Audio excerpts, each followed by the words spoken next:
The word seizure is a general term used to describe the medical condition in which too many brain cells become excited simultaneously. There are so many kinds of seizures that neurologists are still updating how to classify them. Usually they classify seizures into two main types, partial seizures and primarily generalized seizures. The difference between these types is in how they begin. Primarily generalized seizures begin with a widespread electrical discharge that involves both sides of the brain at once. On the other hand, partial seizures begin with an electrical discharge in one limited area of the brain.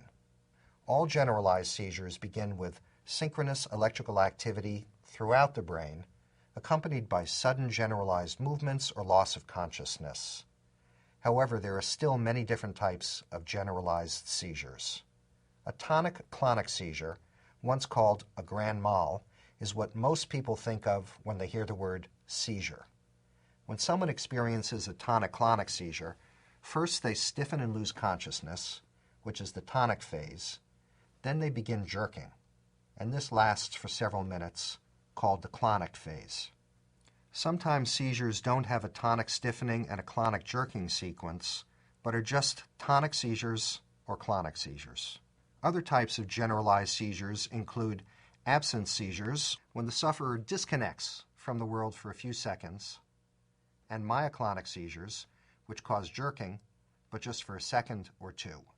Partial seizures, which begin in a single part of the brain, are further described by two important additional criteria.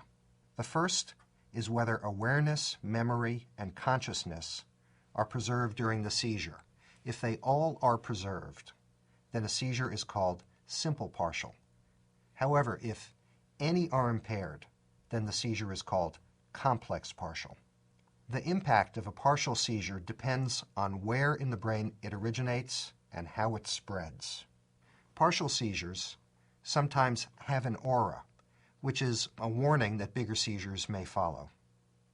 An aura usually occurs seconds to minutes before a seizure, but some patients can have periods of warning lasting a day or longer.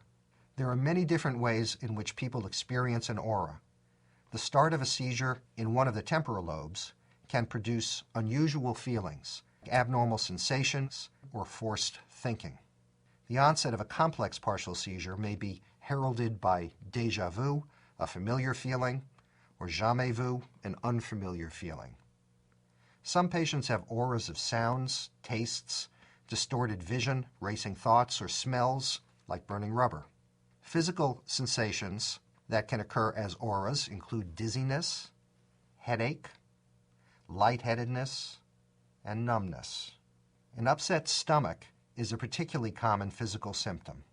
Auras can include a sense of tingling, rising up the body, or other strange feelings that are difficult to describe. Distorted emotions like fear or panic can also be a seizure warning. However, some complex partial seizures occur without any remembered warning.